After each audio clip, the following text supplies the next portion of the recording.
ಯಂತಿ ಚ ಮನೋರಥಾಃ ಸಮಸ್ತ ಗುರುಭ್ಯೋ ನಮಃ. ಫಾಲ್ಗುಣ ಶುದ್ಧ ಸಪ್ತಮಿ ಇವತ್ತು. ರಾಘವೇಂದ್ರ ಗುರು ಸಾರ್ವಭೌಮರ ಜಯಂತಿ ಉತ್ಸವ. ಮನುಷ್ಯರು ಜನ್ಮ ನಕ್ಷತ್ರ ಆಚರಣೆ ಮಾಡುವ ಕ್ರಮ ನಮ್ಮಲ್ಲಿ ಕೇಳ್ತಾರೆ. ಈಗೆಲ್ಲ ಡೇಟ್ ಆಫ್ ಬರ್ತ್ ಆಗಿದೆ, ಅದು ಬೇರೆ ಬಿಡಿ, ಎಲ್ಲ ಕ್ರಿಶ್ಚಾನಿಟಿ ಆಗಿಬಿಟ್ಟಿದೆ ನಮ್ದೆಲ್ಲ. ಸಾಮಾನ್ಯವಾಗಿ ಹೇಗೆ ಅಂತಂದ್ರೆ, ನಕ್ಷತ್ರ, ನಮ್ಮ ನಕ್ಷತ್ರದ ದಿವಸ ನಕ್ಷತ್ರ ಆಚರಣೆ ಮಾಡುವ ಸಂಪ್ರದಾಯ ನಮ್ದು. ಈ ತಿಥಿಯಲ್ಲೇ ಹೇಳ್ತೇವಲ್ಲ, ನಿಮ್ಮ ತಿಥಿ ಯಾವಾಗ ಅಂದ್ರೆ ಸತ್ತ ಮೇಲೆ ಹೇಳೋದು ಅಲ್ಲ. ಬದುಕಿದ್ದಾಗ ನಿಮ್ಮ ತಿಥಿ ಯಾವಾಗ ಅಂತ ಕೇಳ್ತಾರೆ ಯಾರಾದರೂ? ಕೇಳೋದಿಲ್ಲ. ತಿಥಿ ಅಂದ್ರೆ ಸತ್ತವರಿಗೆ ತಿಥಿ ಅಂತ ಹೇಳೋದು. ಇದು ಮನುಷ್ಯರಿಗಾಗುವಾಗ, ಹುಟ್ಟು ಹಬ್ಬ ಆಚರಣೆ ಮಾಡುವಾಗ ನಕ್ಷತ್ರದಿಂದ ಆಚರಣೆ ಮಾಡ್ತೇವೆ, ಸತ್ತಾಗ ತಿಥಿಯನ್ನು ಆಚರಣೆ ಮಾಡ್ತೇವೆ. ರಾಮನವಮಿ ಅಂತ ಹೇಳ್ತೇವೆ, ಕೃಷ್ಣಾಷ್ಟಮಿ ಅಂತ ಹೇಳ್ತೇವೆ. ದೇವರದು, ರಾಮದೇವರದು ನವಮಿ ಅಂದ್ರೆ ರಾಮದೇವರು ಭೂಮಿಗೆ ಅವತರಿಸಿದ ದಿವಸ, ಅವರ ತಿಥಿಯನ್ನು ನಾವು ಆಚರಣೆ ಮಾಡ್ತೇವೆ. ಕೃಷ್ಣದೇವರು ಭೂಮಿಗೆ ಬಂದಿದ್ದಾರೆ ಅಂತಂದ್ರೆ ತಿಥಿಯನ್ನು ನಾವು ಆಚರಣೆ ಮಾಡ್ತೇವೆ. ಇದು ದೇವತೆಗಳಿಗೆ ಒಂದು ಕ್ರಮ, ಮನುಷ್ಯರಿಗೊಂದು ಕ್ರಮ. ರಾಯರದ್ದು ಜನ್ಮ ನಕ್ಷತ್ರ ಅಲ್ಲ, ಜನ್ಮ ತಿಥಿ ಅಂದ್ರೆ ಅವರು ದೇವಸ್ವಭಾವರು ಇರಬೇಕು ಅನ್ನೋದಕ್ಕೆ ಇದೊಂದು ಒಳ್ಳೆಯ ಸೂಚಕವಾದ್ದು, ಗಮಕವಾಗಿರ್ತಕ್ಕಂಥದ್ದು. ಸಾಮಾನ್ಯವಾಗಿ 7 ದಿವಸ ಇರ್ತದೆ, ಇವತ್ತು 8 ಬಂದಿದೆ. ಕನಕದಾಸರು ಹೇಳ್ತಾರೆ ನೋಡಿ, 7 8 ಕಳೆದುದರ ಹಿಂದೆ ಅಂತ. ಅದು ಪ್ರಾಯಶಃ 7 ಅಂದ್ರೆ ರಾಮದೇವರದ್ದು, 8 ಅಂದ್ರೆ ಕೃಷ್ಣದೇವರದ್ದು. ಪ್ರಾಯಶಃ ರಾಯರಿಗೆ ಈ ಸಲ 7 8 ಎರಡೂ ಬಂದಿದೆ. ಅದು ಪ್ರಾಯಶಃ ರಾಮದೇವರದ್ದು 7, ಕೃಷ್ಣದೇವರದ್ದು 8. ಹಾಗಾಗಿ ರಾಮದೇವರ ಪೂಜೆ ಮಾಡುವವರು, ವೇಣುಗೋಪಾಲನ ಅಂಕಿತದಿಂದ ಕಾವ್ಯವನ್ನು ರಚನೆ ಮಾಡಿದವರು ಎರಡೂ ಕೂಡ ಈ ಸಲ ನಮ್ಮ ತಿರುವಳ್ಳರ್ನಲ್ಲಿ ರಾಯರ ಅನುಗ್ರಹದಿಂದ ನಮಗೆ ಸಿಕ್ಕಿದೆ. ಇವತ್ತು ರಾಯರು ಅವರ ಗುರುಸ್ತೋತ್ರದಲ್ಲಿ ಹೇಳ್ತಾರೆ. ಗುರುಸ್ತೋತ್ರ ಯಾಕೆ ಬಿಡುವುದು ಅಂತ ಒಂದು ವಾಕ್ಯ ಅಷ್ಟೇ. ನಿನ್ನೆ ನಾವು ಹೇಳಿದ್ದೆ, ಯತ್ಪಾದಕಂಜ ರಜಸ ಪರಿಭೂಷಿತಾಂಗಾಹ ಅಂತ. ಅದರ ನಂತರದ್ದು ಯತ್ಪಾದ ಪದ್ಮ ಮಧುಪಾಯಿತ ಮಾನಸಾಯೇ ತದ್ದರ್ಶನಂ ದುರಿತ ಕಾನನ ತಾವಭೂತಂ. ಯತ್ಪಾದ ಪದ್ಮ ಮಧುಪಾಯಿತ ಮಾನಸಾಯೇ ಅಂತ. ರಾಯರ ಪಾದ, ಅದನ್ನು ನಾವು ಗಟ್ಟಿಯಾಗಿ ಹಿಡಿಬೇಕಂತೆ. ಅಲ್ಲಿ ಏನಿಲ್ಲ, ಎಲ್ಲವೂ ಇದೆ ರಾಯರ ಪಾದದಲ್ಲಿ ಅಂತ. ಅದರ ವಿವರಣೆ ನಾನು ನಿನ್ನೆ ಕೊಟ್ಟಿದ್ದೆ, ಅದನ್ನು ಮತ್ತೆ ಬಿಡಿಸ್ಲಿಕ್ಕೆ ಹೋಗುವುದಿಲ್ಲ. ಪ್ರಪದಾಭ್ಯಾಂ ಪ್ರಾಪದ್ಯತ ತಸ್ಮಾತ್ ಪ್ರಪದಮಿತ್ಯಾಚಕ್ಷತೆ ಅಂತ ಭಗವಂತನ ಸನ್ನಿಧಾನ, ವಾಯುದೇವರ ಸನ್ನಿಧಾನ. ಅದು ಕೆಟ್ಟದಲ್ಲ, ಒಳ್ಳೆದು. ನಮಗೆಲ್ಲ ಮನುಷ್ಯರಿಗಾಗುವಾಗ ಪಾದ ಅಂದರೆ ಕೆಟ್ಟದು. ಭಗವಂತ ಆ ಪ್ರಪದದ ಮೂಲಕ ಈ ಪಿಂಡಾಂಡವನ್ನು ತಸೃಷ್ಟ ತದೇವಾನು ಪ್ರವೇಶತೆ ಅಂತ ಪ್ರವೇಶ ಮಾಡ್ತಾನೆ. ಹಾಗಾಗಿ ರಾಯರ ಪಾದದಲ್ಲಿ ಭಗವಂತ ಇರ್ತಾನೆ. ದೇವರು ಇದ್ದಾರೆ ಅಂದ್ರೆ ವಾಯುದೇವರು ಇದ್ದೇ ಇರ್ತಾರೆ. ಅವರು ಇಬ್ಬರು ಇದ್ದಾರೆ ಅಂದ್ರೆ, ಸುಪ್ರೀಂ ಇದ್ದಾರೆ ಅಂತಂದ್ರೆ ಎಲ್ಲ ತತ್ವಾಭಿಮಾನ ದೇವತೆಗಳು ಬಂದು ಕೂತ್ಕೊಳ್ತಾರೆ. ಹಾಗಾಗಿ ಯತ್ಪಾದ ಪದ್ಮ, ರಾಯರ ಪಾದದಲ್ಲಿ ಪದ್ಮದ ಕಲ್ಪನೆಯನ್ನು ಗುರುಸ್ತೋತ್ರಕಾರರು ಕೊಟ್ಟಿದ್ದಾರೆ. ಒಂದು ಕಮಲ ಇದ್ದ ಹಾಗೆ ಅಂತ. ಕಮಲದಲ್ಲಿ ನಮಗೆ ನೋಡ್ಲಿಕ್ಕೆ ಏನು ಅಂದ್ರೆ ಬಣ್ಣ ಮಾತ್ರ ಕಾಣಿಸುವುದು, ಕಮಲದಲ್ಲಿ ದಳಗಳು ಮಾತ್ರ ಕಾಣಿಸುವುದು. ಅದಕ್ಕಿಂತ ಜಾಸ್ತಿ ನಮಗೆ ಪದ್ಮದಲ್ಲಿ ನಮಗೆ ಗುರುತಿಸ್ಲಿಕ್ಕಾಗುವುದಿಲ್ಲ. ಪದ್ಮದಲ್ಲಿ ಇರತಕ್ಕಂತಹ ಮಹತ್ವ ಏನು ಅಂದ್ರೆ, ಅದರ ಮಧ್ಯದಲ್ಲಿ ಜೇನು ಇದೆ, ಒಳ್ಳೆಯ ರಸ ಇದೆ. ಅದನ್ನು ಹೀರ್ಲಿಕ್ಕೆ ನಮ್ಗೆ ಗೊತ್ತಿಲ್ಲ, ಅದನ್ನು ನೋಡಿಯೂ ನಮಗೆ ಪರಿಚಯ ಇಲ್ಲ. ಆದರೆ ಚಂಚರೀಕತಿಮೇ ಮನಃ ಸುಧಾಕಾರರು ಹೇಳಿದ ಹಾಗೆ ಪದ್ಮದ ರಸವನ್ನು ಹೀರುವ ಸಾಮರ್ಥ್ಯ ಅದು ಭ್ರಮರಗಳಿಗೆ ಮಾತ್ರ ಇರುವುದು, ದುಂಬಿಗಳಿಗೆ ಇದೆ. ಅದಕ್ಕೆ ಮಧುಪ ಅಂತಲೇ ಹೆಸರು. ಮಧುವನ್ನು ಕುಡಿಯುವಂತಹದ್ದು. ಪುಷ್ಪದ ಮಧ್ಯದ ಭಾಗಕ್ಕೆ ಪ್ರವೇಶ ಮಾಡಿ ಅದರಲ್ಲಿರ್ತಕ್ಕಂತಹ ಪುಷ್ಪರಸವನ್ನು ಹೀರುವ ಸಾಮರ್ಥ್ಯ ಆ ಜೇನ್ನೊಣಕ್ಕಿದೆ. ಇದೇ ತಮಿಳುನಾಡಿನಲ್ಲಿ ಒಂದು ಚಾಲೆಂಜ್ ಮಾಡಿದ್ರು. ಏನು ಚಾಲೆಂಜ್ ಅಂದ್ರೆ, ರಾಮ ಸೇತುವೆ ಇರುವುದು ತಮಿಳುನಾಡಿನಲ್ಲಿ, ರಾಮೇಶ್ವರದಲ್ಲಿ ಇರುವುದು. ಈ ಸೇತುವೆ ಇದು ಯಾರ್ದು ಅಂತ ಈ ತಮಿಳುನಾಡಿನಲ್ಲೇ ಬಂದ ಪ್ರಶ್ನೆ. ಏನು ಪ್ರಶ್ನೆ ಬಂತು ಅಂತಂದ್ರೆ, ಇದು ರಾಮದೇವರು ಕಟ್ಟಿದ್ದು ಅಂತ. ಆಗ ಇಲ್ಲಿ ಸರ್ಕಾರ ಕೇಳಿತ್ತು, ಅವತ್ತಿನ ಸರ್ಕಾರ, ಇವತ್ತು ಬಿದ್ದು ಹೋದ ಸರ್ಕಾರ ಕೇಳಿತ್ತು. ಅದು ಏನು ಕೇಳಿತ್ತು ಅಂತಂದ್ರೆ, ರಾಮದೇವರು ಕಟ್ಟಿದ್ದು ಅನ್ನೋದಕ್ಕೆ ಏನು ಆಧಾರ ಅಂತ ಕೇಳಿತ್ತು. ಕೇಳಿದ್ದು ಹೋಯ್ತು ನೋಡಿ. ರಾಮದೇವರ ಬಗ್ಗೆ ಯಾರಾದರೂ ಪ್ರಶ್ನೆ ಮಾಡಿದ್ರೆ ನೀವು ಬೀಳ್ತೀರಿ ಅಂತ ಅದಕ್ಕೆ ಅರ್ಥ. ಅದು ಪವಿತ್ರವಾದ ಸೇತುವೆ, ಅದು ರಾಮದೇವರು ನಿರ್ಮಾಣ ಮಾಡಿದ್ದು. ಕೇಳಿದ್ರು ನೋಡಿ, ರಾಮದೇವರು ಕಟ್ಟಿದ್ದು ಅನ್ನೋದಕ್ಕೆ ಏನು ಪುರಾವೆ ಅಂತ. ಅದರ ಒಟ್ಟಿಗೆ ಇನ್ನೊಂದು ಅಧಿಕ ಪ್ರಸಂಗ ಪ್ರಶ್ನೆ ಕೇಳಿದರು, ರಾಮದೇವರು ಯಾವ ಇಂಜಿನಿಯರಿಂಗ್ ಕಾಲೇಜಿಗೆ ಹೋದ್ರು ಅಂತ. ಪ್ರಾಯಶಃ ನಮ್ಮ ಇಂಜಿನಿಯರಿಂಗ್ ಕಾಲೇಜಿಗೆ ಹೋಗಿದ್ರೆ ಕಟ್ಟುವುದರ ಮುಂಚೆನೇ ಬೀಳ್ತಿತ್ತು, ಇನ್ನೂ ಪರ್ಮನೆಂಟ್ ಇದೆ ಅಂದ್ರೆ ನಮ್ದು ಅಲ್ಲ ಅಂತ ಅರ್ಥ. ನೋಡಿ ಭಗವಂತನ ಸೃಷ್ಟಿ ಎಷ್ಟು ಅದ್ಭುತವಾಗಿದೆ ಅಂತ. ಯತ್ಪಾದ ಪದ್ಮ ಮಧುಪಾಯಿತ, ಆ ಜೇನ್ನೊಣ. ಭಾಗವತದಲ್ಲಿ 24 ಗುರುಗಳಲ್ಲಿ ಅವಧೂತರು ಪಟ್ಟಿ ಮಾಡಿದ್ದು ಒಂದು ಜೇನ್ನೊಣ ಅಂತ. ಆ ಜೇನ್ನೊಣದ ಸಾಮರ್ಥ್ಯ ಎಷ್ಟು ಅದ್ಭುತ ನೋಡಿ. ಆ ಜೇನ್ನೊಣ ಪುಷ್ಪಕ್ಕೆ ಪ್ರವೇಶ ಮಾಡ್ತದೆ. ನಾವಿಲ್ಲಾದರೂ ಪುಷ್ಪಕ್ಕೆ ಪ್ರವೇಶ ಮಾಡಿದ್ರೆ ಪುಷ್ಪ ಬೇಡ, ಪುಷ್ಪದ ಗಾರ್ಡನಿಗೆ ಕಾಲಿಟ್ಟರೆ ಸಾಕು, ಪುಷ್ಪ ಎಲ್ಲ ಪುಡಿ ಪುಡಿ, ಆನೆನೇ ನಾವು, ಮರಿ ಆನೆ ನಾವು, ಪುಷ್ಪ ಎಲ್ಲ ಹಾಳಾಗಿ ಹೋಗುತ್ತೆ. ಆ ಜೇನ್ನೊಣ ಪುಷ್ಪದ ಒಳಗೆದು ಪ್ರವೇಶ ಮಾಡ್ತದೆ, ಅದರಲ್ಲಿ ಕೂತ್ಕೊಳ್ತದೆ, ಆರಾಮವಾಗಿ ಕೂತ್ಕೊಳ್ಳುತ್ತೆ, ಪುಷ್ಪಕ್ಕೇನೂ ಆಗುವುದಿಲ್ಲ, ಪುಷ್ಪ ಇದ್ದ ಹಾಗೆ ಇರ್ತದೆ. ಅದರ ಮಧ್ಯದ ಭಾಗದ ಜೇನನ್ನು ಮಾತ್ರ ಹೀರ್ತದೆ, ಎಲೆಯನ್ನು ಮುಟ್ಟುವುದಿಲ್ಲ, ದಳ ಮುಟ್ಟುವುದಿಲ್ಲ, ಏನು ಮಾಡುವುದಿಲ್ಲ, ಅದರ ರಸವನ್ನು ಮಾತ್ರ ಹೀರ್ತದೆ. ಅದು ಜೇನ್ನೊಣದ ಸಾಮರ್ಥ್ಯ. ಇವತ್ತು ನೋಡಿ ಮೆಡಿಕಲ್ ಕಾಲೇಜಿಗೆ ಹೋಗ್ತಾರೆ, ಹೋಗಿ ಇಂಜೆಕ್ಷನ್ ಕೊಡ್ಲಿಕ್ಕೋ ರಕ್ತ ಹೀರ್ಲಿಕ್ಕೋ ಕಲಿತಾರೆ. ಈ ಕೋಟಿಗಟ್ಟಲೆ ಖರ್ಚು ಮಾಡ್ತಾರೆ ಈ ಮೆಡಿಕಲ್ ಕಾಲೇಜಿಗೆ ಹೋಗಿ ಸೇರಿ. ಆದರೆ ಅವರು ಎಷ್ಟು ಪಾಸ್ ಆಗ್ತಾರೆ, ಎಷ್ಟು ಫೈಲ್ ಆಗ್ತಾರೆ ಅದು ಗೊತ್ತಾಗುದು ಯಾವುದರಿಂದ? ನಮ್ಮ ರಕ್ತ ಹೀರುವಾಗ ಗೊತ್ತಾಗುದು. ನಾವು ಉಳಿದ್ರೆ ಬಚಾವ್, ಹೋದ್ರೆ ಗೊತ್ತಿಲ್ಲ ನಮಗೆ. ನೋಡಿ ಆ ಮೆಡಿಕಲ್ ಕಾಲೇಜಿಗೆ ಕಲಿಬೇಕಾದ್ರೆ ಎಷ್ಟು ದುಡ್ಡು ಖರ್ಚು ಮಾಡ್ತಾರೆ, ಎಷ್ಟು ಇನ್ಫ್ಲೂಯೆನ್ಸ್ ಮಾಡ್ತಾರೆ. ಅವಧೂತರು ಕೇಳಿದರು, ಭಾಗವತದ ಅವಧೂತರು ಕೇಳಿದರು, ಈ ಜೇನ್ನೊಣ ಉಂಟು ನೋಡಿ, ನಿಮ್ಮ ಡಾಕ್ಟರ್ ಮಾಡುವ ಕೆಲಸಕ್ಕಿಂತ ಒಳ್ಳೆ ಕೆಲಸ ಮಾಡುತ್ತೆ. ಡಾಕ್ಟರ್ ಹೇಗೆ ನಾಡಿ ಹಿಡಿದು ರಕ್ತ ಹೀರ್ತಾರೆ, ಅದೇ ರೀತಿಯಾಗಿ ಆ ಜೇನ್ನೊಣ ಪುಷ್ಪದಲ್ಲಿ ಯಾವ ಭಾಗವನ್ನೂ ಮುಟ್ಟುವುದಿಲ್ಲ, ಆ ಮಧ್ಯದ ಮಕರಂದದ ಭಾಗವನ್ನು ಮಾತ್ರ ಮುಟ್ಟುತ್ತೆ ನೋಡಿ. ಆ ಜೇನ್ನೊಣಕ್ಕೆ ಯಾರು ಕಲಿಸಿಕೊಟ್ರು? ಯಾವ ಮೆಡಿಕಲ್ ಕಾಲೇಜಿಗೆ ಹೋಗಿದೆ? ಯಾವ MBBS ಸ್ಟೂಡೆಂಟ್ ಆಗಿದೆ? ಅದು ಯಾರು ಕಲಿಸಿದ್ರು?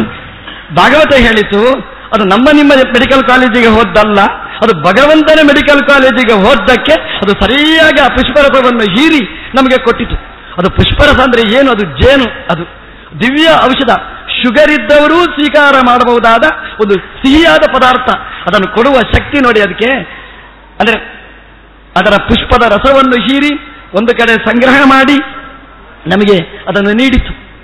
ನಾವು ಯಾವ ಇಂಜಿನಿಯರಿಂಗ್ ಕಾಲೇಜಿಗೆ ಹೋದು ರಾಮಚಂದ್ರ ಅಂತ ನೀವು ಕೇಳ್ತಿರಲ್ಲ, ಅದೇ ರಾಮಚಂದ್ರನ ಮೆಡಿಕಲ್ ಕಾಲೇಜಲ್ಲಿ ಪಾಸಾದ ಜೇನ್ನೊಣವನ್ನು ನೋಡಿದರೆ ಭಗವಂತನ ವಿದ್ಯಾಸಂಸ್ಥೆಗಳು ಅದ್ಭುತ, ಸರ್ವಜ್ಞನ ಸಾಮರ್ಥ್ಯ ಅದ್ಭುತವಾದ್ದು. ದೇವರು ಟ್ರೈನಿಂಗ್ ಮಾಡಿದ್ದು. ಆ ಜೇನ್ನೊಣ ಮತ್ತೇನೂ ಇರುವುದಿಲ್ಲ, ಆ ಪುಷ್ಪದ ಕಮಲದ ಮಕರಂದವನ್ನು ಮಾತ್ರ ಹೀರ್ತದೆ.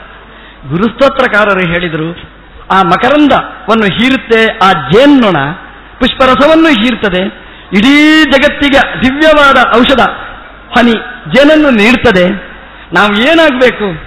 ಪದ್ಮದ ರಸವನ್ನು ಹೀರುವವರು ಆಗಬೇಕು. ಯಾವುದೋ ಪದ್ಮದ ರಸ ಹೀರುವುದು ಬೇಡ. ನಾವು ಯಾವ ಪದ್ಮವನ್ನು ಹೀರಬೇಕು?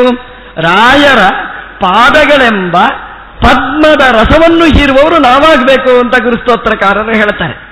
ಹೇಗೆ ಪದ್ಮದಲ್ಲಿ ಇರತಕ್ಕಂತಹ ಜೇನು, ಅದೇ ರೀತಿಯಾಗಿ ರಾಯರ ಪಾದದಲ್ಲಿ ಎಷ್ಟು ರಸಗಳಿವೆ. ಯಾವ ರಸ? ರಸೋ ವೈಸಃ ರಸಕೃಷ್ಯೇವಾಯಂ ಲಬ್ಧ್ವಾ ನಂದೀ ಭವತಿ. ನಾವು ಆನಂದಭರಿತರಾಗಬೇಕಾದ್ರೆ ರಾಯರ ಪಾದದಲ್ಲಿ ಒಂದು ರಸಮಯವಾದ ವಸ್ತು ಇದೆ. ಅದು ಒಂದು ವಾಯುದೇವರು, ಒಂದು ಭಗವಂತ.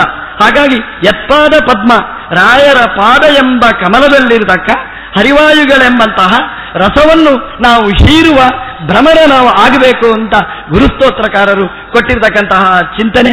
ಹಾಗೆ ಮಾಡಿದರೆ ದುರಿತ ಕಾನನ ದಾವಭೂತಂ. ಯಾರು ಅಂತವರನ್ನು, ರಾಯರ ಪಾದಕಮಲದ ಭ್ರಮರನನ್ನು ನೋಡ್ತಾರೆ, ಅವರು ನೋಡಿದ್ರೆ ಸಾಕು ನಮ್ಮ ಪಾಪಗಳೆಲ್ಲ ಪರಿಹಾರ. ರಾಯರನ್ನು ನೋಡಿದರೆ ಅಲ್ಲ, ರಾಯರ ಪಾದವನ್ನು ನೋಡಿದರೆ ಅಲ್ಲ, ರಾಯರ ಪಾದದಲ್ಲಿರತಕ್ಕಂತಹ ರಸವನ್ನು ಭಗವಂತ ವಾಯುದೇವರನ್ನು ಹೀರಿದ ಅರ್ಥಾತ್ ರಾಯರ ಪಾದಕಮಲವನ್ನು ನೋಡಿದವರನ್ನು ನೋಡಿದರೆ ನಮ್ಮ ಪಾಪ ಎಲ್ಲ ಪರಿಹಾರ ಆಗುತ್ತೆ ಅಂತ ಚಿಂತನೆಯನ್ನು ಕೊಟ್ಟಿದ್ದಾರೆ ಗುರುಸ್ತೋತ್ರಕಾರರು.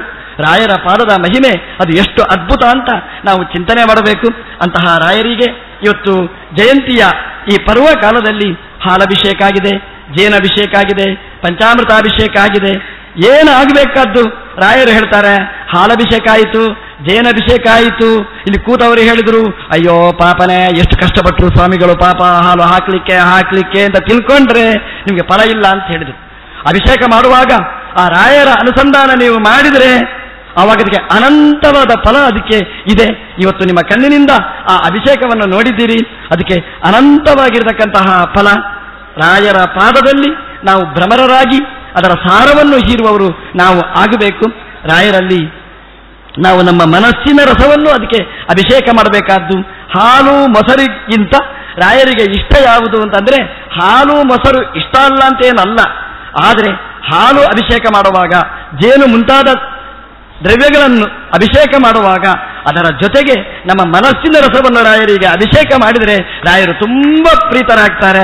ಪ್ರತಿನಿತ್ಯ ನಮ್ಮ ಮನೆಯಲ್ಲಿ ಇವತ್ತೇನು ದೃಶ್ಯ ನೀವು ನೋಡಿದಿರಿ, ಮನೆಯಲ್ಲಿ ಹೋಗಿ ಪ್ರತಿನಿತ್ಯ ಈ ಹಾಲಿನ ದೃಶ್ಯ ನೀವೊಂದ್ಸಲ ಮನಸ್ಸಲ್ಲಿ ನೋಡಿದರೆ ಇದು ರಾಯರಿಗೆ ಮಾಡುವ ಅಭಿಷೇಕ. ರಾಯರು ತುಂಬ ಇಷ್ಟಪಡುವ ಈ ಅಭಿಷೇಕ ಆಗುತ್ತೆ. ತಿರುವಾಳೂರಿನಲ್ಲಿ 8 ದಿವಸದಲ್ಲಿ ಇಂತಹ ಅಪೂರ್ವ ಕಾರ್ಯಕ್ರಮ ಆಯಿತು. ರಾಯರಿಗೆ ಇವತ್ತು ಜಯಂತಿ ಉತ್ಸವದ ದಿವಸ ವೀಣೆಯ ಗಾನದ ಮೂಲಕ ರಾಯರ ಸೇವೆ ನಡೆದಿದೆ. ಆ ವೀಣೆ ಎಷ್ಟು ಮಧುರವಾದ್ದು. ರಾಯರು ಒಳ್ಳೆಯ ಶಾಸ್ತ್ರಜ್ಞರು, ಆದರೆ ವೀಣೆ ಅಂದರೆ ರಾಯರಿಗೆ ತುಂಬ ಇಷ್ಟ. ವೈಣಿಕ ರಾಯರು ಅಂತಲೇ ಅವರನ್ನು ಹೇಳ್ತೇವೆ. ದಂಡಪಾಣಿಯಾದ ರಾಯರು ವೀಣೆಯನ್ನು ಕೈಯಲ್ಲಿ ಹಿಡ್ಕೊಂಡಿದ್ದಾರೆ. ಯಾಕೆ ವೀಣೆಯನ್ನು ಕೈಯಲ್ಲಿ ಹಿಡ್ಕೊಂಡಿದ್ದಾರೆ? ಮತ್ತೇನು ಅಲ್ಲ, ವಾದಿರಾಜರು ಹೇಳೋ ಒಂದು ಮಾತಿದೆ, ವೀಣೆಯವ ರಣಯಾಮ್ಯಹಂ ಅಂತ. ಆ ವೀಣೆ ನೋಡಿ, ಅದು ಮರದ್ದು, ಅದಕ್ಕೊಂದು ತಂತಿ ಹಾಕಿದ್ದಾರೆ. ಆ ತಂತಿ ಅದರ ಮಧ್ಯದಲ್ಲಿ ನಮ್ಮ ಹಾಗೆ ಕಂಠ ಇಲ್ಲ, ಎಂತನೂ ಇಲ್ಲ, ಆದರೆ ಎಷ್ಟು ಮಧುರವಾದ ಗಾನ ಮಾಡುತ್ತೆ ಆ ವೀಣೆ. ಅಪೂರ್ವವಾದ ಗಾನ ನಾವು ಕೇಳ್ತೇವೆ. ಆ ವೀಣೆಯಲ್ಲಿ ಆ ಸಾಮರ್ಥ್ಯ ಇದೆ. ಆ ವೀಣೆಯಲ್ಲಿ ಆ ಸಾಮರ್ಥ್ಯ ಎಲ್ಲಿಂದ ಬಂತು? ಆ ವೀಣೆ ಬಾರಿಸುವವರಿಂದಾಗಿ ವೀಣೆಗೆ ಸಾಮರ್ಥ್ಯ ಹೊರತು ಅದು ವೀಣೆಯಲ್ಲಿ ಸಾಮರ್ಥ್ಯ ಅಲ್ಲ. ವೈಣಿಕ ರಾಘವೇಂದ್ರ ಸ್ವಾಮಿಗಳು ಹೇಳಿದ್ರು, ಇದು ವೀಣೆ ಅಂದ್ರೆ ಬೇರೆ ಯಾರೂ ಅಲ್ಲ, ಯಾರು ನನ್ನ ಹತ್ರ ಬರ್ತಾರೆ ಅವರೇ ಒಂದು ವೀಣೆ. ಆ ವೀಣೆಯಲ್ಲಿ ನಮ್ಮ ಶರೀರ ಏನಿದೆ ಇದೇ ಒಂದು ವೀಣೆ. ಈ ಶರೀರ ಏನಾಗಬೇಕು? ಇವತ್ತು ಹೊರಗಿದೆ, ಏನು ಉಪಯೋಗಕ್ಕೆ ಬರುವುದಿಲ್ಲ. ಅದು ಏನಾಗಬೇಕು? ವೈಣಿಕನ ಕೈಯಲ್ಲಿ ಸಿಕ್ಕಿದ್ರೆ ವೀಣೆ ಅದು ಮಧುರವಾದ ಗಾನ ಮಾಡುತ್ತೆ. ಅವನ ಕೈಯಲ್ಲಿ ಸಿಗಲಿಲ್ಲ ಅಂತಂದ್ರೆ ಅದು ಏನೋ ಶಬ್ದ ಮಾಡುತ್ತೆ. ನಮ್ದೊಂದು ಶರೀರ ಅದು ವೀಣೆ, ವೀಣಾಯಿ ಅಂತ ಐತರೇಯ ಉಪನಿಷತ್ತಲ್ಲಿ ಹೇಳ್ತಾರೆ. ಒಳ್ಳೆಯ ವೀಣೆಯ ಕಲ್ಪನೆ ಕೊಟ್ಟಿದ್ದಾರೆ ಈ ಶರೀರಕ್ಕೆ. ಇವತ್ತು ಏನಾಗಿದೆ ಅಂತಂದ್ರೆ ಇದು ವೈಣಿಕನ ಕೈಯಲ್ಲಿರುವ ವೀಣೆ ಅಲ್ಲ, ಯಾರೋ ಒಬ್ಬ ಕಟುಕನ ಕೈಯಲ್ಲಿರುವ ವೀಣೆ ಆಗಿಬಿಟ್ಟಿದೆ ನಮ್ಮ ಶರೀರ. ಆದ್ರೆ ಇದು ಮಧುರವಾದ ಶಬ್ದ ಇಲ್ಲ, ಕೆಟ್ಟ ಶಬ್ದಗಳೇ ಬರುವುದು. ಇದರಲ್ಲಿ ಒಳ್ಳೆಯ ಚಿಂತನೆ ಬರಬೇಕಾದ್ರೆ ಈ ಶರೀರ ಎಂಬ ವೀಣೆ ಯಾರ ಕೈಯಲ್ಲಿ ಬರಬೇಕು? ವೈಣಿಕರಾದ ರಾಯರ ಕೈಯಲ್ಲಿ ಹೋಗಿ ಸೇರಿತು ಅಂತಂದ್ರೆ ಈ ಶರೀರ ಇದು ಒಳ್ಳೆಯ ಮಧುರವಾದ ಭಗವಂತನ ಸಂಗೀತವನ್ನು ಮಾಡಲಿಕ್ಕೆ ಸಮರ್ಥ ಆಗುತ್ತೆ. ರಾಯರ ಈ ಜಯಂತಿ ಉತ್ಸವದಲ್ಲಿ ಹೇಳೋಣ, ರಾಯರೇ ಈ ಮಗುವನ್ನು, ಈ ವೀಣೆಯನ್ನು ನಿಮ್ಮ ಕೈಯಲ್ಲಿ ಎತ್ತಿಕೊಳ್ಳಿ, ಒಳ್ಳೆಯ ರಣನೆ ಮಾಡಿ, ಇದರಿಂದ ಭಗವಂತನ ಸ್ತುತಿ ಆಗುವ ಹಾಗೆ ಮಾಡಿ ಅಂತ ರಾಯರಲ್ಲಿ ಈ ಜಯಂತಿಯ ಪರ್ವಕಾಲದಲ್ಲಿ ನಾವೆಲ್ಲ ವಿಶೇಷವಾಗಿ ನಾವು ಪ್ರಾರ್ಥನೆ ಮಾಡೋಣ. ತಿರುವಳ್ಳೂರಿನಲ್ಲಿ ತಮಿಳು ಭೂಯಿಷ್ಠವಾದ ಇದೆ ಜಾಗದಲ್ಲಿ ರಾಯರು ಬಂದು 8 ದಿವಸ ವಿಶೇಷವಾದಂತಹ ಜ್ಞಾನಸತ್ರ ಅದು ನಡೆದಿದೆ. ಭೂರಿ ಅನ್ನದಾನ ನಡೆದಿದೆ. ಪೂಜೆ ಪುನಸ್ಕಾರಗಳು, ಅರ್ಚನೆಗಳು, ಅಭಿಷೇಕಗಳು, ಹೋಮ ಹವನಗಳು ನಡೆದಿದೆ. ಇದರಲ್ಲಿ ಸಕ್ರಿಯವಾಗಿ ಭಾಗವಹಿಸಿದ್ದಾರೆ. ಪ್ರತ್ಯಕ್ಷವಾಗಿ ಪರೋಕ್ಷವಾಗಿ ಭಾಗವಹಿಸಿದ ಎಲ್ಲರನ್ನೂ ರಾಯರು ಹರಸಲಿ ಅಂತ ವಿಶೇಷವಾಗಿ ಪ್ರಾರ್ಥನೆ ಮಾಡ್ತಾ, ಇದಕ್ಕೆ ಮುಖ್ಯ ಕಾರಣರು ಪರಮಪೂಜ್ಯ ಪೇಜಾವರ ಶ್ರೀಪಾದರು. ಎಲ್ಲಿಂದ ಬಂದಿದ್ದಾರೆ ಅವರು? ಅವರ ವಯಸ್ಸು ನೋಡಿದ್ರೆ ನಮಗೆ ಕಲ್ಪನಾತೀತವಾದ್ದು. ಅದು ರಾಯರ ಭಗವಂತನ ವಾಯುದೇವರ ವೀಣೆ ಅಂದರೆ ಪರಮಪೂಜ್ಯರು ಪೇಜಾವರ ಶ್ರೀಪಾದರು. ಹಾಗಾಗಿ ಒಳ್ಳೆಯ ಚಟುವಟಿಕೆ ಎಲ್ಲ ಇರುವಂತಹದ್ದು. ದಿನನಿತ್ಯ ಆಚಾರ್ಯರ, ಟೀಕಾರಾಯರ, ರಾಯರ ಗ್ರಂಥಗಳ ಪ್ರವಚನ ಮಾಡುವವರು ಬಂದದ್ರಿಂದ ರಾಯರು ವಿಶೇಷವಾಗಿ ಇಲ್ಲಿ ಸನ್ನಿಹಿತರಾಗಿದ್ದಾರೆ. ಸನ್ನಿಹಿತರಾಗಿದ್ದು ಎಲ್ರಿಗೂ ನಮಗೆ ಹರಸ್ತಾರೆ. ಹಾಗಾಗಿ ರಾಯರು ಬೃಂದಾವನದಲ್ಲಿದ್ದಾರೆ, ಗುರುಗಳ ಅಲ್ಲಿ ವಿಶೇಷವಾಗಿ ಸನ್ನಿಹಿತರಾಗಿದ್ದಾರೆ. ಹಾಗಾಗಿ ಕೊನೆಯ ಇದು ಸಮರ್ಪಣಾ ಕಾರ್ಯಕ್ರಮ ಅದು ಭಗವಂತನಿಗೆ ಹೋಗಿ ಮುಟ್ಟುತ್ತೆ ಅಂತ ಹೇಳ್ತಾ ನಮ್ಮ ಜೋಶಿಯವರು ಅವರು ತಮಿಳು ಪ್ರಾಂತದಲ್ಲಿ ಕೂತು ಒಳ್ಳೆಯ ಪ್ರವಚನಕಾರರು. ಅವರದ್ದು ಪ್ರವಚನ ಈ ಸಾಯಂಕಾಲಕ್ಕೆ ಅಂತಿತ್ತು. ರಾಯರು ಹೇಳಿದರು, ಸಾಯಂಕಾಲ ಆದರೆ ಊಟ ಮಾಡಿ ಜನ ಎಲ್ಲ ಹೋಗ್ತಾರೆ, ಅವ್ರು ಯಾರೂ ಕೇಳೋದಿಲ್ಲ, ಕೇಳಬೇಕಾದ್ರೆ ಊಟಕ್ಕಿಂತ ಮುಂಚೆ ಪ್ರವಚನ ಅವರ ಹತ್ರ ಮಾಡಿಸಿ ಸರ್ವಸಮರ್ಪಣ ಗದ್ದೆ ಅವರು ಹೇಳಿದರೆ ಅವ್ರ ಎಲ್ಲ ಕಾರ್ಯಕ್ರಮಗಳ ಸಮರ್ಪಣೆ ಅದು ಭಗವಂತನಿಗೆ ಮುಟ್ಟುತ್ತೆ ಅಂತ ಬಹಳ ಸುಂದರವಾಗಿ ಪ್ರವಚನ ಮಾಡಿದ ಆ ಜೋಶಿಯವರನ್ನು ವಿಶೇಷವಾಗಿ ಅಭಿನಂದಿಸ್ತಾ, ಈ ತಿರುವಳ್ಳೂರಿನ ರಾಘವೇಂದ್ರ ಸಪ್ತಾಹಕ್ಕೆ ಮುಖ್ಯ ಕಾರಣಕರ್ತರು. ಒಂದು ಶರೀರಕ್ಕೆ 2 ಕಣ್ಣುಗಳು ಹೇಗೆ ಬೇಕೋ ಹಾಗೆ ಒಂದು ಪರಿಮಳಾಚಾರ್ಯರು, ಒಂದು ಅಪ್ಪಣ್ಣಾಚಾರ್ಯರು ಇಬ್ಬರು ಸೇರಿ ಒಬ್ಬರು ಶ್ರೀನಿವಾಸನನ್ನು ಕರ್ಕೊಂಡು ಬಂದರು, ರಾಯರನ್ನು ಕರ್ಕೊಂಡು ಬಂದರು, ಗುರುಜಗನ್ನಾಥದಾಸರ ರಾಯರನ್ನು ಕರ್ಕೊಂಡು ಬಂದು ಬಹಳ ಅಪೂರ್ವವಾದ ರೀತಿಯಲ್ಲಿ ನಡೆಯುವ ಹಾಗೆ ಮಾಡಿದ್ದಾರೆ.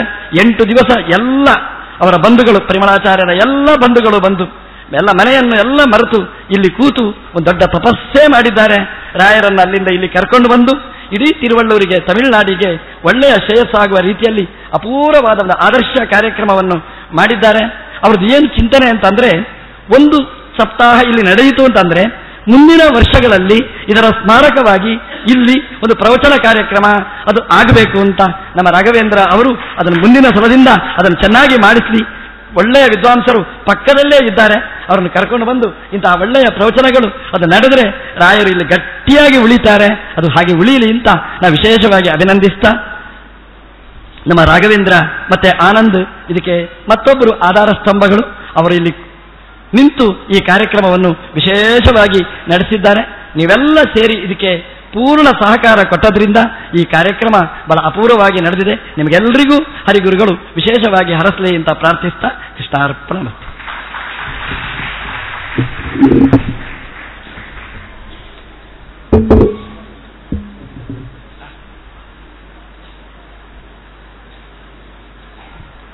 ಹರೇ ಶ್ರೀನಿವಾಸ,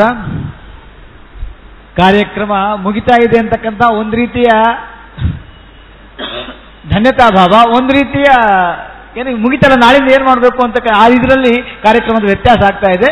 ಈಗ ಪರಿವಾರ ಸ್ವಾಮಿಗಳು ಹೇಗೆ ನಮಗೆ ಕೇಂದ್ರ ಬಿಂದುವಾಗಿ ಕಾರ್ಯಕ್ರಮಕ್ಕೆ ಇದಾಗಿದ್ದಾರೋ ಅದೇ ರೀತಿಯಾಗಿ ನಮ್ಮ ಹಿರಿಯರಾಗಿರ್ತಕ್ಕಂಥ ಶ್ರೀಯುತ ಕೆ ಅಪ್ಪಣಾಚಾರ್ಯರು ನಮ್ಮ ಸಪ್ತಾಹದ ಮೊದಲನೇ ಸಪ್ತಾಹದಿಂದಲೂ ಕೂಡ ನಮ್ಮ ಈ ಕಾರ್ಯಕ್ರಮಕ್ಕೆ ಸ್ಫೂರ್ತಿದಾಯಕರವರು. ಈ ಕಾರ್ಯಕ್ರಮ ಹೀಗಿರಬೇಕು, ಪರಿಮಳ ಇದು ಮಾಡಿದ್ರೆ ಸರಿ ಆಗ್ತದೆ, ಇದು ಮಾಡಿದ್ರೆ ಸರಿ ಆಗ್ತದೆ, ಇಂಥ ಕಾರ್ಯಕ್ರಮದ ಸೇರಿಸಬೇಕು, ವರ್ಷಕ್ಕೂ ಹೊಸ ಕಾರ್ಯಕ್ರಮ ಸೇರ್ಪಡೆಗೆ ಅದಕ್ಕೆಲ್ಲ ಹಿಂದಿನ ಆಲೋಚನೆ ಅವ್ರದ್ದು. ಹಿರಿಯರಾಗಿರ್ತಕ್ಕಂಥ ಅವರು ಒಂದು 2 ಮಾತಾಡಬೇಕಾಗಿ ನಮ್ಮ ಅಪೇಕ್ಷೆ. ದಯವಿಟ್ಟು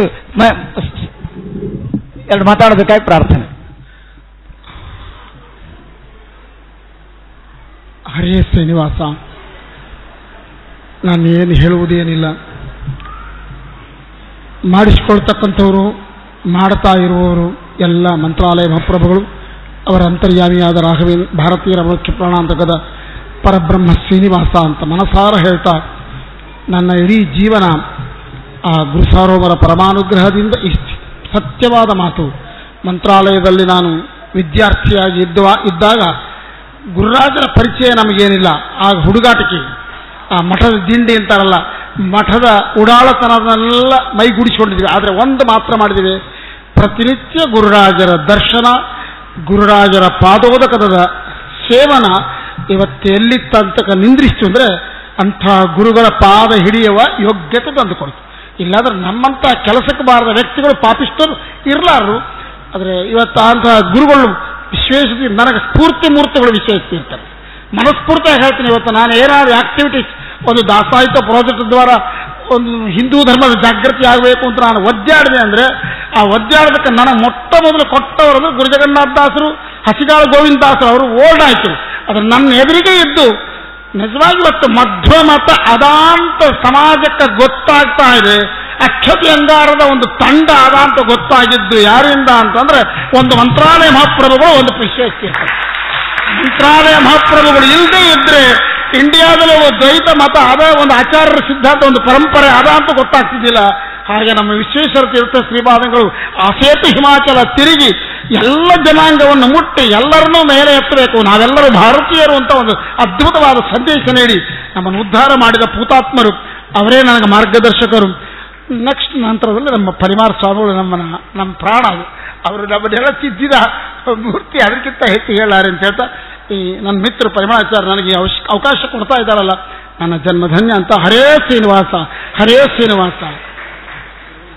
Hare Srinivasa. On this occasion, we would also, sorry for taking some additional time. On this occasion, it is customary on our part. This time, we have made some additional features available through our internet site. We all know that we have a separate Saptaha site, www.saptaha.com, which was started under the auspices with the blessings of His Holiness Shri Shri Vidyadhishta Shripadangalavaru. This year we have made certain additional features made available in this particular live telecast, giving some more clarity for both audio and visual effects. Such effects have been made available through the help and assistance of Sri Harsha. I request Sri Harsha to please come and receive the Paramatrakshte from His Holiness Shri Swamiji. On this occasion, I also request Shri Shrikant of Southern Railways from Guntur, from Guntakal. Shri Shrikant from Guntakal, Southern Railways. Shri Ramakant from Southern Railways. Shri Ramakant. And I also request Srimati Nirmala Srinivasan to come and receive the blessings.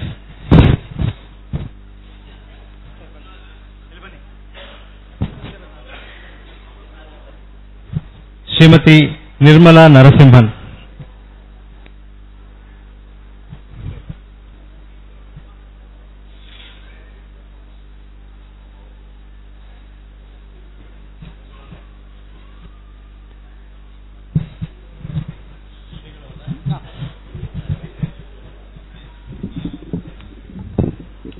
ಇನ್ನು ಈ ಸಭಾ ಕಾರ್ಯಕ್ರಮದ ಕೊನೆಯ ಹಂತ ಪರಮ ಪೂಜ್ಯರಾಗಿರ್ತಕ್ಕಂಥ ಶ್ರೀ ಶ್ರೀ ಪೇಜಾವರ ಶ್ರೀಪಾದಂಗಳವರ ಅನುಗ್ರಹ ಭಾಷಣವನ್ನು ಅನುಗ್ರಹಿಸಬೇಕಾಗಿ ಪ್ರಾರ್ಥನೆ. ಸ್ವಾಮಿಗಳ ಅನುಗ್ರಹ ಭಾಷಣ ಅನಂತರದಲ್ಲಿ ಗುರುರಾಜರು ವೇದಿಕೆಯಲ್ಲಿ ಅಲಂಕಾರಯುತರಾಗಿ ಕೂತಿರ್ತಕ್ಕಂಥ ಗುರುರಾಜರಿಗೆ ಉಭಯ ಶ್ರೀಪಾದಂಗಳಿಂದ ಪುಷ್ಪಯಾಗ, ಆಮೇಲೆ ಮಹಾಮಂಗಳಾರತಿ. ಇದರ ನಂತರದಲ್ಲಿ ಈ 7 ದಿವಸ ಮಾಡಿರ್ತಕ್ಕಂಥ ಎಲ್ಲ ಹೋಮಗಳ ಪೂರ್ಣಾಹುತಿ ಕಾರ್ಯಕ್ರಮ ಉಭಯ ಶ್ರೀಪಾದಂಗಳವರ ಉಪಸ್ಥಿತಿಯಲ್ಲಿ ನೆರವೇರುತ್ತದೆ. ಎಲ್ಲ ಕಾರ್ಯಕ್ರಮಗಳಲ್ಲಿ ಎಲ್ಲರೂ ಭಾಗವಹಿಸಬೇಕಾಗಿ ಪ್ರಾರ್ಥನೆ. ಭೋಜನೋತ್ತರದಲ್ಲಿ ಉಭಯ ಶ್ರೀಪಾದಂಗಳವರು ಎಲ್ಲರಿಗೂ ಮಂತ್ರಾಷ್ಟಿ ಕೊಟ್ಟು ಅನುಗ್ರಹ ಮಾಡ್ತಾರೆ. ಅದರಲ್ಲಿ ಯಾರಿಗೂ ಇದು ಅವಸರ ಬೇಡ, ಊಟ ಅನಂತರದಲ್ಲಿ ಕೊಡ್ತಾರೆ ಎಲ್ಲರಿಗೂ. ಯೋಂತ ಪ್ರವಿಶ್ಯ ಮಮ ವಾಚಮಿಮಾಂ ಪ್ರಸುಪ್ತಾಂ ಸಂಜೀವಯತ್ಯಖಿಲ ಶಕ್ತಿಧರ ಸಧಾಮ್ನ ಅನ್ಯಾಂಶ್ಚ ಹಸ್ತಚರಣ ಶ್ರವಣತ್ವಗಾದೀನ್ ಪ್ರಾಣನ್ನಮೋ ಭಗವತೆ ಪುರುಷಾಯ ತುಭ್ಯಂ.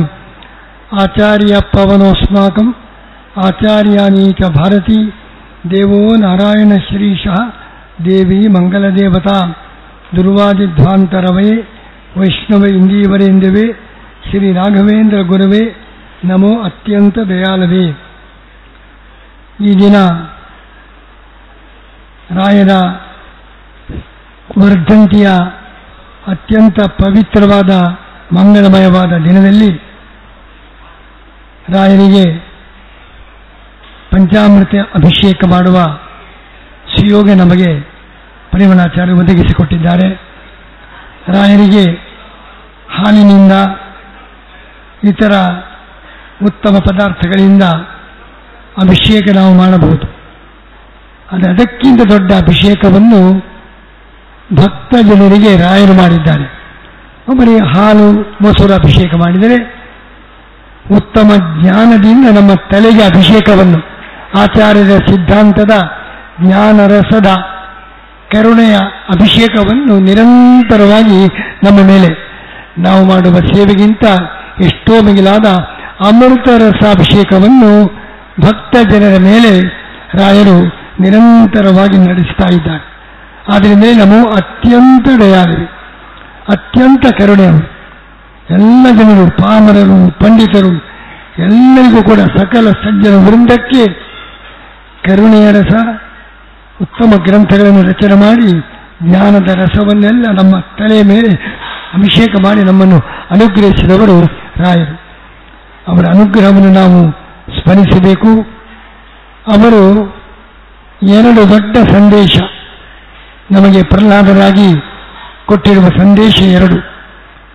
ಒಂದು, ಭಗವಂತನನ್ನು ನಾವು ಗಮನಿಸಿ ಅವನನ್ನು ಅನುಸಂಧಾನ ಮಾಡಬೇಕು. ಎಲ್ಲ ವಸ್ತುಗಳಲ್ಲಿ ನಮ್ಮ ಕಣ್ಣಿಗೆ ಭಗವಂತ ಕಾಣಿಸುವುದಿಲ್ಲ. ಆದರೆ ಈ ಗೋಲ್ಡ್ ಫೀಲ್ಡ್, ಈ ಚಿನ್ನದ ಒಂದು ಭೂಮಿ ಇದೆ, ಆ ಚಿನ್ನದ ಪ್ರದೇಶದಲ್ಲಿ ಬಂಗಾರ ನಮಗೆ ಕಾಣುವುದಿಲ್ಲ, ಕಣ್ಣಿಗೆ ಕಾಣಿಸುವುದಿಲ್ಲ. ಆದರೆ ಆ ಕೋಲಾರ ಗೋಲ್ಡ್ ಫೀಲ್ಡಿಗೆ ಹೋದರೆ ನಮಗೆ ಬರೀ ಕಲ್ಲು ಮಣ್ಣು ಮಾತ್ರ ಕಾಣಿಸ್ತದೆ, ಚಿನ್ನ ಯಾರಿಗೂ ಕಾಣಿಸುವುದಿಲ್ಲ. ಆದರೆ ಜ್ಞಾನಿಯಾದವನು ಆ ಕಲ್ಲು ಮಣ್ಣುಗಳಲ್ಲಿ ಅಡಗಿದ ಚಿನ್ನವನ್ನು ಹುಡುಕಿ ತೆಗೆಯುತ್ತಾನೆ. ಹೇಮಂ ಯಥಾಗ್ರಾವಸು ಹೇಮಕಾರ. ಒಬ್ಬ ವಿಜ್ಞಾನಿ ಕಲ್ಲು ಮಣ್ಣುಗಳಲ್ಲಿ ಅಡಗಿದ ಚಿನ್ನ, ನಮಗೆ ಬರೀ ಕಣ್ಣು ಮಣ್ಣುಗಳು ಮಾತ್ರ ತೋರಿದರೂ ಅಲ್ಲಿ ಚಿನ್ನ ಅರಸಿ ಚಿನ್ನ ತೋರಿಸುತ್ತಾರೆ. ಅದರಂತೆ ತತ್ವಜ್ಞಾನಿಗಳು ನಮಗೆ ಜಗತ್ತು ಆ ಕೋಲಾರ ಚಿನ್ನದ ಗಣಿಯಂತೆ ಬರೀ ಕಲ್ಲು ಮಣ್ಣುಗಳು ಭೌತಿಕ ಪದಾರ್ಥ ಮಾತ್ರ ಕಾಣುವುದು. ಅಲ್ಲಿ ಅಡಗಿದ ಭಗವಂತನೆಂಬ ಚಿನ್ನವನ್ನು ತೋರಿಸುವವರು ತತ್ವಜ್ಞಾನಿಗಳು. ಅವರಿಂದ ನಮ್ಮ ಎದುರಿಗೆ ಇದೆ, ನಮಗೆ ಕಾಣಿಸುವುದಿಲ್ಲ. ಅಂತ ಭಗವಂತನನ್ನು ನಮಗೆ ತಿಳಿಸಿಕೊಡುವ ದೊಡ್ಡ ಗುರುಗಳು ಅದನ್ನು ಪ್ರಹ್ಲಾದ ಹೇಳ್ತಾನೆ. ಆ ಕಲ್ಲು ಮಣ್ಣುಗಳಲ್ಲಿ ಅಡಗಿದ ಚಿನ್ನವನ್ನು ಹುಡುಕುವಂತೆ ಎಲ್ಲ ಕಡೆಯಲ್ಲಿ ವ್ಯಾಪಿಸಿದ ಬರೀ ಭೌತಿಕ ಪದಾರ್ಥಗಳನ್ನು ಮಾತ್ರವಲ್ಲ, ಅಲ್ಲಿ ಅಡಗಿದ ಚಿನ್ಮಯನನ್ನು ಭಗವಂತನನ್ನು ಕಾಣುವ ದೃಷ್ಟಿಯನ್ನು ನಾವು ಬೆಳೆಸಿಕೊಳ್ಳಬೇಕು ಎಂಬುದಾಗಿ ದೈತ್ಯರ ಬಾಲಕರಿಗೆ ಕೊಡುವ ಉಪದೇಶ. ನಮಗೆ ಭಗವಂತ ದಾಸರು ಹೇಳಿದ್ದಾರೆ, ಎಲ್ಲ ಕಣ್ಣಿಗೆ ಎಳೆ ಎಂದದಿ. ಭಗವಂತ ಎಲ್ಲಿದ್ದಾನೆ? ಕಣ್ಣಿಗೆ ರೆಪ್ಪೆ ಇದ್ದಂತೆ. ಕಣ್ಣಿಗೆ ಏನು ಕಸ ಕಡ್ಡಿ ಬಿದ್ದರೂ ರೆಪ್ಪೆ ತಟಕ್ಕನೆ ಬಂದು ಕಣ್ಣಿನ ರಕ್ಷಣೆ ಮಾಡುವಂತೆ ಭಗವಂತ ನಾವು ಕರೆಯಬೇಕಾಗಿಲ್ಲ. ಭಕ್ತರ ಮೇಲೆ ಕರುಣೆಯಿಂದ ಆ ರೆಪ್ಪೆ ಕಣ್ಣಿನ ರಕ್ಷಣೆ ಮಾಡುವಂತೆ ನಮ್ಮ ರಕ್ಷಣೆಗೆ ಭಗವಂತ ಧಾವಿಸಿ ಬರ್ತಾನೆ. ಆದರೆ ಆ ಭಗವಂತ, ನಮ್ಮ ರಕ್ಷಕ ಭಗವಂತ ಎಲ್ಲಿದ್ದಾನೆ? ವೈಕುಂಠದಲ್ಲಿ ಬಹಳ ದೂರದಲ್ಲಿದ್ದಾನೋ? ಕಣ್ಣಿಗೆ ರೆಪ್ಪೆಗೆ ಎಷ್ಟು ದೂರ? ಕಣ್ಣಿನ ಸಮೀಪದಲ್ಲಿದ್ದುಕೊಂಡು ರೆಪ್ಪೆ ಕಣ್ಣಿನ ರಕ್ಷಣೆ ಮಾಡುವಂತೆ ನಮ್ಮ ರಕ್ಷಕರಾದ ಭಗವಂತ ಬಹಳ ದೂರದಲ್ಲಿಲ್ಲ, ನಮ್ಮ ಜೊತೆಗೇನೆ, ನಮ್ಮ ಸಮೀಪದಲ್ಲಿ. ರೆಪ್ಪೆ ಕಣ್ಣಿಗೆ ಎಷ್ಟು ಸಮೀಪವೋ ಅದಕ್ಕಿಂತ ಸಮೀಪದಲ್ಲಿ ನಮ್ಮ ಅಂತರ್ಯಾಮಿಯಾಗಿ ನಮ್ಮ ಜೊತೆಗೆ ಭಗವಂತ ಇದ್ದಾನೆ. ಆದರೆ ಕಣ್ಣಿಗೆ ಎಲ್ಲ ಕಾಣಿಸ್ತದೆ, ದೂರದ ಮರ ಗಿಡ ಕಂಬ ಎಲ್ಲ ಕಾಣಿಸ್ತದೆ. ಯಾವುದು ಕಾಣಿಸುವುದಿಲ್ಲ? ತನ್ನ ಸಮೀಪದಲ್ಲಿದ್ದುಕೊಂಡು ತನ್ನ ರಕ್ಷಣೆ ಮಾಡುವ ರೆಪ್ಪೆ ಕಣ್ಣಿಗೆ ಕಾಣಿಸುವುದೇ ಇಲ್ಲ. ದೂರದ ಎಲ್ಲ ಪದಾರ್ಥಗಳು ಕಾಣಿಸುವಂತೆ ನಮಗೂ ಅದೇ ಸ್ಥಿತಿ. ನಮಗೆಲ್ಲ ಮನೆ ಮಕ್ಕಳು ಇತರ ಸಂಪತ್ತು ಎಲ್ಲ ಕಾಣಿಸ್ತದೆ. ನಮ್ಮ ಸಮೀಪದಲ್ಲಿ ಇದ್ದುಕೊಂಡು ನಮ್ಮ ರಕ್ಷಣೆ ಮಾಡುವ ದೇವರ ಹೊರತು ಮತ್ತೆಲ್ಲ ನಮಗೆ ಕಾಣಿಸ್ತಾ ಇದೆ. ಭಗವಂತ ನಮ್ಮ ಕಣ್ಣಿಗೆ ಕಾಣಿಸುವುದಿಲ್ಲ, ಭಗವಂತನ ಕಡೆಗೆ ನಮ್ಮ ದೃಷ್ಟಿಯೇ ಹರಿಯುವುದಿಲ್ಲ. ಅದಕ್ಕೋಸ್ಕರ ಪ್ರಹ್ಲಾದ ಹೇಳ್ತಾನೆ, ನೀವೆಲ್ಲರೂ ಕೂಡ ಭಗವಂತನನ್ನು ಮರೆಯಬೇಡಿ. ಬಾಲ್ಯದಿಂದಲೂ ಭಗವಂತನ ಭಕ್ತಿಯ ಸಂಸ್ಕಾರವನ್ನು ಬೆಳೆಸಿರಿ. ಇದು ಒಂದು ಉಪದೇಶ, ಭಕ್ತಿಯ ಸಂದೇಶ. ಭಗವಂತನಲ್ಲಿ ಆಚಾರ್ಯರು ಇದನ್ನೇ ಹೇಳಿದ್ದು.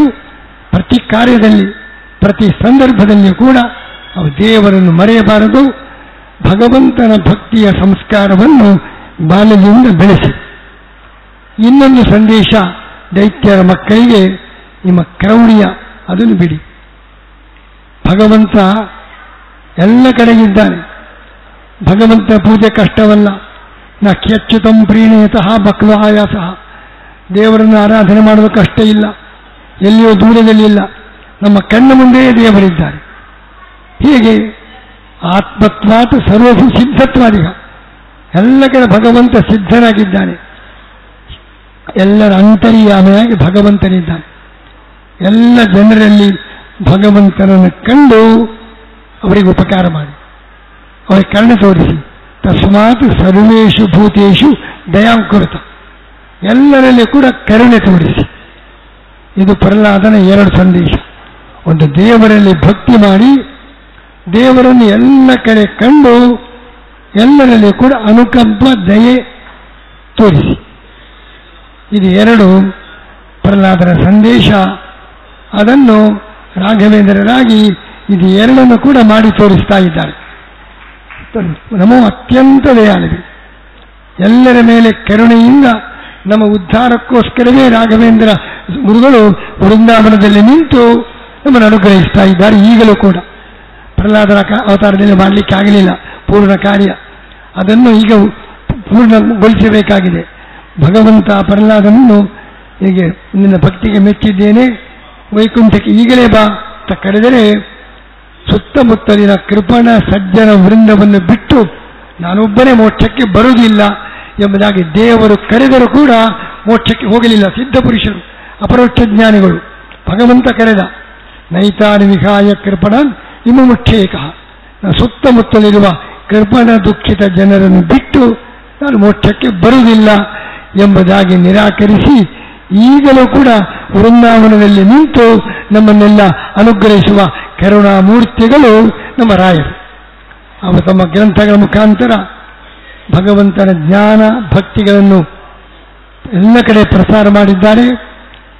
ಜನರ ಮೇಲೆ ಕರುಣೆ ಅನುಕಂಪವನ್ನು ಕೂಡ ತೋರಿದ್ದಾರೆ.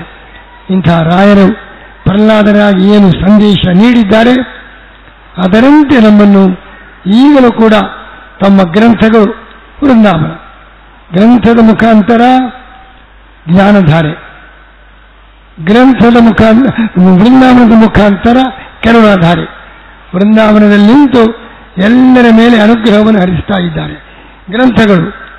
ಅದರ ಮುಖಾಂತರ ನಮಗೆಲ್ಲ ಸಿದ್ಧಾಂತದ ಆಚಾರ್ಯರ ತತ್ವಜ್ಞಾನ ಭಕ್ತಿ ಜ್ಞಾನದ ಎಲ್ಲ ಸಂದೇಶ ನಿರಂತರ ಒದಗಿಸಿ ಪ್ರಹ್ಲಾದನಾಗಿ ಏನು ಉಪದೇಶ ಮಾಡಿದ್ದಾರೆ ರಾಘವೇಂದ್ರನಾಗಿ ಈಗಲೂ ಕೂಡ ಅದು ಎರಡನ್ನು ಕೂಡ ನೀಡಿ ನಮಗೆ ಭಗವದ್ಭಕ್ತಿ ನಮಗೆ ಕಾರುಣ್ಯ ಎರಡನ್ನು ಕೂಡ ತೋರಿಸುತ್ತಿರುವ ನಮ್ಮ ರಾಯರು ಎಷ್ಟು ದೊಡ್ಡ ಜವಾಬ್ದಾರಿ ಕರ್ತವ್ಯವನ್ನು ಮಾಡುವುದು ಮಾತ್ರವಲ್ಲ, ನಿಮ್ಮ ಬಳಗದವರಿಂದ ಮಾಡಿಸಿ. ನೀವು ಮಾತ್ರ ಮಾಡಿದರೆ ಸಾಲದು, ಒಂದು ಸೋಷಿಯಲ್ ಒಂದು ರೆಸ್ಪಾನ್ಸಿಬಿಲಿಟಿ, ಸಾಮಾಜಿಕ ಜವಾಬ್ದಾರಿ ನೀವು ಮಾಡಿ, ಕರ್ತವ್ಯ ಮಾಡಿ, ಮತ್ತೊಬ್ಬರಿಂದ ಮಾಡಿಸಿ. ನಿಮ್ಮ ಬಂಧು ಬಾಂಧವರು ಮನೆಯವರು ಮಿತ್ರರು ಅವರಿಂದಲೂ ಕೂಡ ಕರ್ತವ್ಯ ಹೇಗೆ ಭಗವಂತನ ಸೇವಾರೂಪವಾಗಿ ಭಗವಂತನ ಪೂಜಾರೂಪವಾಗಿ ಯಾವ ಕಾರ್ಯ ಮಾಡುವಾಗಲೂ ಕೂಡ ದೇವರನ್ನು ಮರೆಯಬಾರದು, ಭಗವಂತನಿಗೆ ಸಮರ್ಪಣೆ ಎಂಬುದಾಗಿ ಈ ದೃಷ್ಟಿಯಿಂದ ಕರ್ತವ್ಯದ ಬಗ್ಗೆ ಹಾಗೆ ಆಚಾರ್ಯ ಹೇಳಿದ್ದಾರೆ. ನಿಯತಂ ಮುಖ್ಯ, ಭೋಗದಲ್ಲಿಯೂ ಇತಿಮಿತಿ ಇರಬೇಕು, ಸ್ವಚ್ಛಂದ ಭೋಗ ಇರಬಾರದು. ನಮ್ಮನೇನಾಗಿದೆ, ಕರ್ತವ್ಯ ಮಾಡುವಾಗಲೂ ದೇವರನ್ನು ಮರೆಯುತ್ತೇವೆ, ದೇವರನ್ನು ಮರೆತು ಕರ್ತವ್ಯ ಕೆಲಸ ಮಾಡುವ ದೇವರ ನೆನಪೇ ಇಲ್ಲ. ಆಗ ಸ್ವಾರ್ಥ, ಕರಪ್ಷನ್, ಮೋಸ ಎಲ್ಲದಕ್ಕೂ ಕೂಡ ಕಾರಣ ಕಾರ್ಯ ಮಾಡುವಾಗ ದೇವರನ್ನು ಮರೆತು ಕಾರ್ಯ ಮಾಡುವುದರಿಂದ ನಮ್ಮ ಎಲ್ಲ ಕಾರ್ಯದಲ್ಲಿಯೂ ಮೋಸ, ವಂಚನೆ, ಭ್ರಷ್ಟಾಚಾರ, ಕರಪ್ಷನ್ ಎಲ್ಲ ಬೆಳೆದಿದೆ. ಅದಕ್ಕೋಸ್ಕರ ಭಗವಂತನನ್ನು ಹರಿಪಾದ ವಿನಮ್ರತೆಯ ಭಗವಂತನನ್ನು ಮರೆಯದೆ ಕರ್ತವ್ಯ ಮಾಡು. ಭೋಗ ಅನುಭವಿಸುವಾಗಲೂ ದೇವರ ನೆನಪೇ ಇಲ್ಲ, ಸ್ವಚ್ಛಂದ ಭೋಗ, ಇತಿಮಿತಿ ಇಲ್ಲ, ಸ್ವಚ್ಛಂದವಾಗಿ ಬೇಕಾದಂತೆ ಯಾವುದು ಯೋಗ್ಯ ಅಯೋಗ್ಯ ವಿಚಾರ ಮಾಡದೆ ಭೋಗದಲ್ಲಿ ಸ್ವಚ್ಛಂದತನ, ಕರ್ತವ್ಯದಲ್ಲಿ ಭ್ರಷ್ಟಾಚಾರ, ಕರಪ್ಷನ್ ಇದು ಎರಡೂ ಸೇರಿದೆ. ಯಾಕೆ?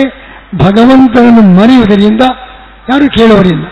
ಸ್ವಚ್ಛಂದವಾದ ಭೋಗ, ಸ್ವಾರ್ಥಕ್ಕೋಸ್ಕರ ಬೇಕಾದ ರೀತಿಯ ಕೆಟ್ಟ ರೀತಿಯಿಂದ ನಾವು ಹಣವನ್ನು ಸಂಪಾದಿಸುತ್ತೇವೆ. ಅದರಿಂದ ಅದನ್ನು ಆಚಾರ್ಯರು ಭುಂಚುವ ಭೋಗ ಅನುಭವಿಸಿ ನಿಯತಂ ಭುಂಚು, ಅದರಲ್ಲಿ ಇತಿಮಿತಿ ಇರಲಿ. ಹರಿಪಾದ ವಿನಮ್ರತೆಯ ಒಬ್ಬ ದೇಸಾಯಿ ಮಗ, ಅವನು ದೇಸಾಯಿ ರಾಯರು ಕಳಿಸಿದ್ದಾರೆ. ಭಾರೀ ವೈಭವದ ಸತ್ಕಾರ ಸಮಾರಂಭ ನಡೆದಿದೆ. ಆಗ ಒಂದು ದೊಡ್ಡ ಮಾವಿನ ಹಣ್ಣಿನ ಶೀಕರಣೆ ದೊಡ್ಡ ಪಾತ್ರೆಯಲ್ಲಿ ಹಾಕಿದ್ದಾರೆ. ಆ ಬಾಲಕ ಅದನ್ನು ತಿನ್ನುವ ಭರದಲ್ಲಿ ಅದಲ್ಲೇ ಬಿದ್ದ, ಮುಳುಗಿದ, ಪ್ರಾಣವನ್ನೇ ಕಳೆದುಕೊಂಡ. ಎಲ್ಲರೂ ಗೋಳಂತಾಗ ರಾಯರು ಅವನನ್ನು ಬದುಕಿಸಿದರು. ಈಗ ಅದೇ ಪರಿಸ್ಥಿತಿ ನಮ್ಮದು ಆಗಿದೆ. ನಾವು ಕೂಡ ದೇಸಾಯಿಯ ಮಗನಂತೆ ಭೋಗ ಮಾವಿನ ಹಣ್ಣು ಸ್ವೀಕರಣೆ 4 ಸೌಟೋ 8 ಸೌಟೋ ಸ್ವೀಕಾರ ಮಾಡಬಹುದು. ಆ ಪಾತ್ರೆಯಲ್ಲಿ ಮುಳುಗಿದರೆ ಆ ದೇಸಾಯಿ ಮಗನ ಕಥೆ ಏನಾಯಿತು? ಅದರಂತೆ ಭೋಗವನ್ನು ಅನುಭವಿಸಿರಿ, ಒಂದು ಇತಿಮಿತಿ ಬೇಕು.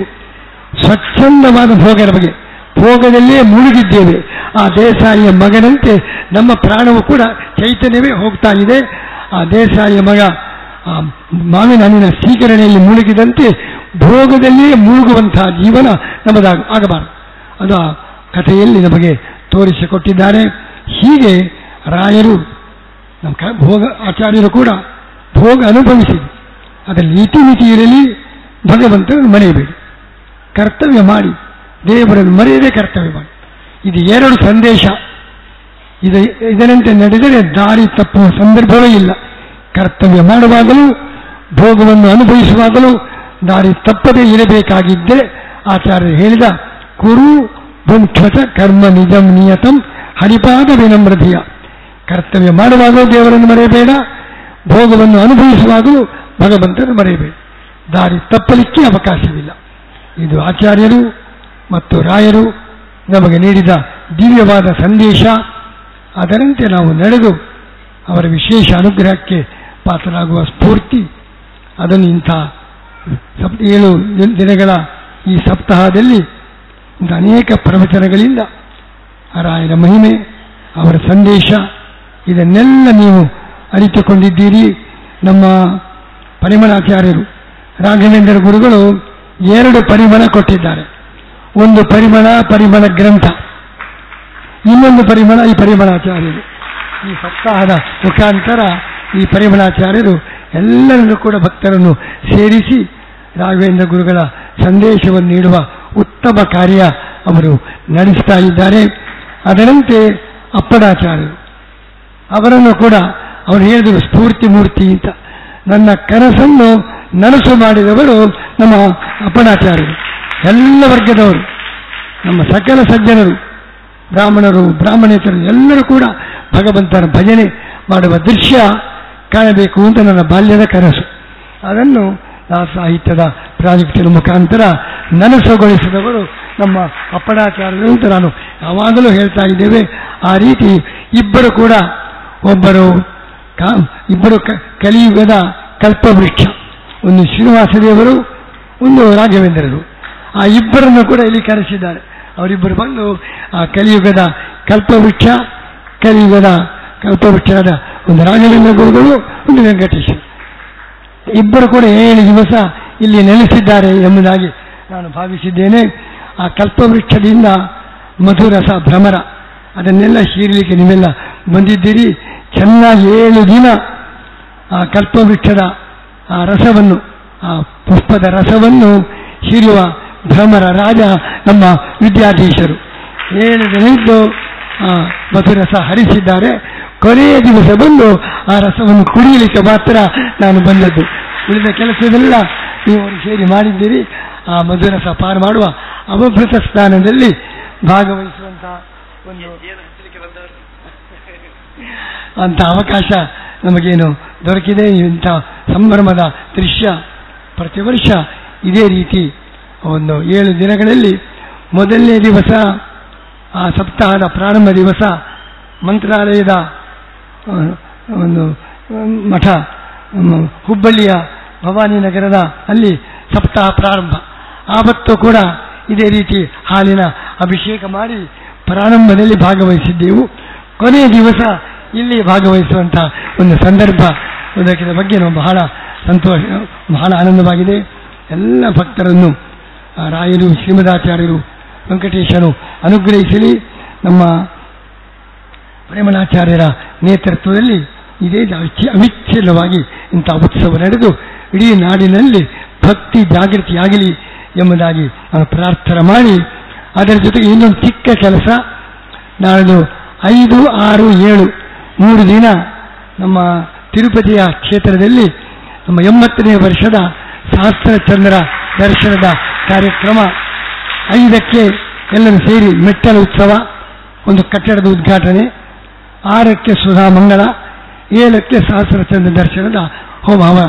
ಈ 3 ದಿನಗಳ ಕಾರ್ಯಕ್ರಮದಲ್ಲಿ ಎಲ್ಲ ಭಕ್ತರು ಕೂಡ ಆಗಮಿಸಬೇಕೆಂಬುದಾಗಿ ನಿಮಗೆ ಒಂದು ನಾವೇ ನೇರವಾಗಿ ಆಹ್ವಾನವನ್ನು ಕೂಡ ನೀಡ್ತಾ ಇದ್ದೇವೆ.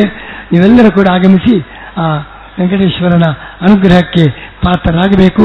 ಸುಧಾಮಂಗಳ ಮಹೋತ್ಸವ ಇದರಲ್ಲೆಲ್ಲದರಲ್ಲಿ ಕೂಡ ಭಾಗವಹಿಸಬೇಕೆಂಬುದಾಗಿ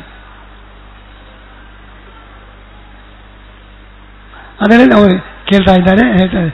ಚಾತುರ್ಮಾಸ್ಯವನ್ನು ಚೆನ್ನೈ ನಗರದಲ್ಲಿಯೇ ನಾವು ನಡೆಸುವ ಸಂಕಲ್ಪವನ್ನು ಕೂಡ ಈ ಸಂದರ್ಭ ಮಾಡಿದ್ದೇವೆ. ಅದನ್ನು ಘೋಷಣೆ ಮಾಡಿದ್ದು ತಿಳಿಸಿದ್ದಾರೆ. ಅದಕ್ಕೆ ಈ ವರ್ಷ ಹೆಚ್ಚು ನಿಮ್ಮೆಲ್ಲರ ಸಂಪರ್ಕದ ನಾವಿರ್ತೇವೆ. ಎಲ್ಲರಿಗೂ ಕೂಡ ಹರಿವಾಗಿ ಅನುಗ್ರಹಿಸಲಿದ್ದಾಗಿ ಮತ್ತೊಮ್ಮೆ ಪ್ರಾರ್ಥನೆ ಮಾಡಿ ನಮ್ಮ ಮಾತನ್ನು ಮುಗಿಸ್ತಾ ಇದ್ದೇವೆ.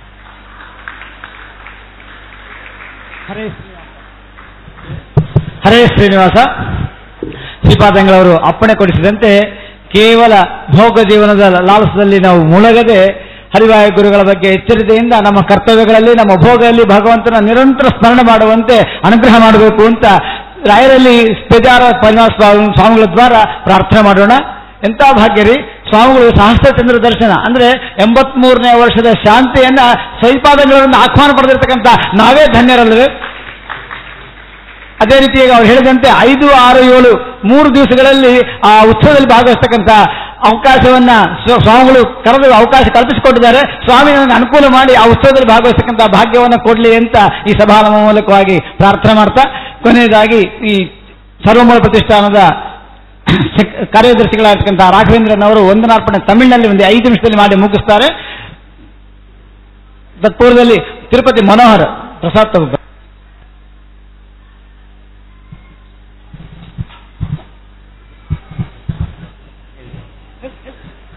ஸ்ரீகுருப்போ நம. இந்த சப்தாக மகோத்சவத்தை நம்ம திருவள்ளூர்ல பண்ணோம்னு சொல்லிட்டு கிட்டத்தட்ட 3-4 வருஷமா நம்ம பிரயத்னம் பண்ணிட்டு இருந்தோம்.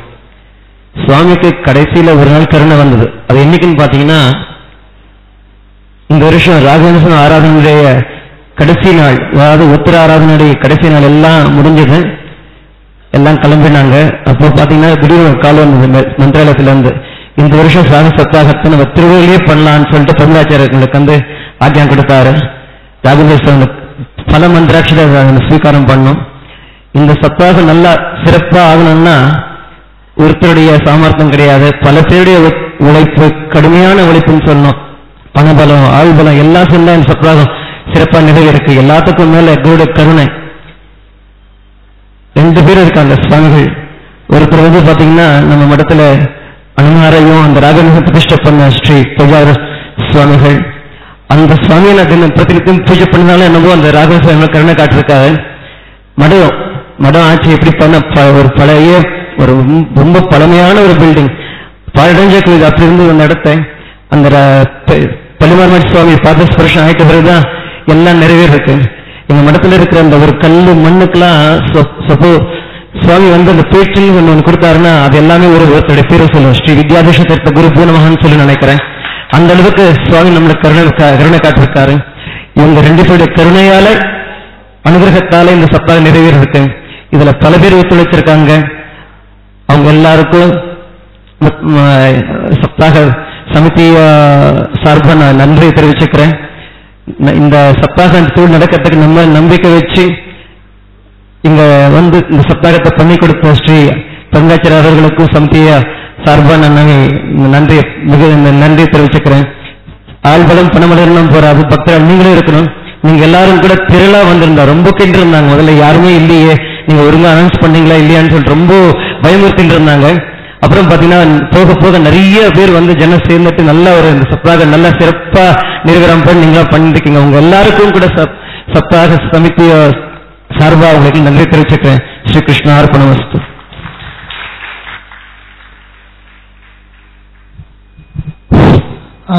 ತಿರುಪತಿಯಲ್ಲಿ 3 ದಿನಗಳ ಕಾರ್ಯಕ್ರಮದಲ್ಲಿ ನಮ್ಮ ಹಲಿಮಾರು ಶ್ರೀಪಾದಂಗಳವರು ಕೂಡ ಅಲ್ಲಿ ಭಾಗವಹಿಸಲಿದ್ದಾರೆ. ಉತ್ತರಾದಿ ಶ್ರೀಪಾದಂಗಳವರು ಕೂಡ 6ನೇ ತಾರೀಕು ಅವರು ಭಾಗವಹಿಸಲಿದ್ದಾರೆ. ಮಂತ್ರಾಲಯ ಶ್ರೀಪಾದಂಗಳವರು 5ನೇ ತಾರೀಕಿನಿಂದ ಅವರು ಕೂಡ ಭಾಗವಹಿಸಲಿದ್ದಾರೆ. ಇನ್ನು ಬೇರೆ ಬೇರೆ ಮಧ್ಯದಲ್ಲಿ ಮಾಧವತೀರ್ಥ ಮಠದವರು, ಮುಳುಬಾಗಿ ಮಠದವರು, ಅನೇಕ ಮಠಾಧಿಪತಿಗಳು ಕೂಡ ಭಾಗವಹಿಸಲಿದ್ದಾರೆ ಎಂಬುದನ್ನು ಕೂಡ ಈ ಸಂದರ್ಭದಲ್ಲಿ ತಿಳಿಸ್ತಾ ಇದ್ದಾರೆ.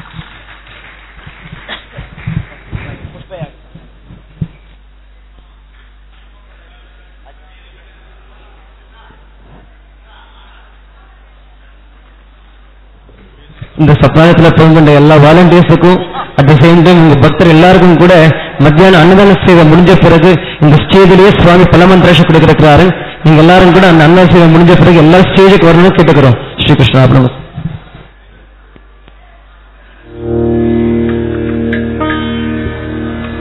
ಹಲೋ.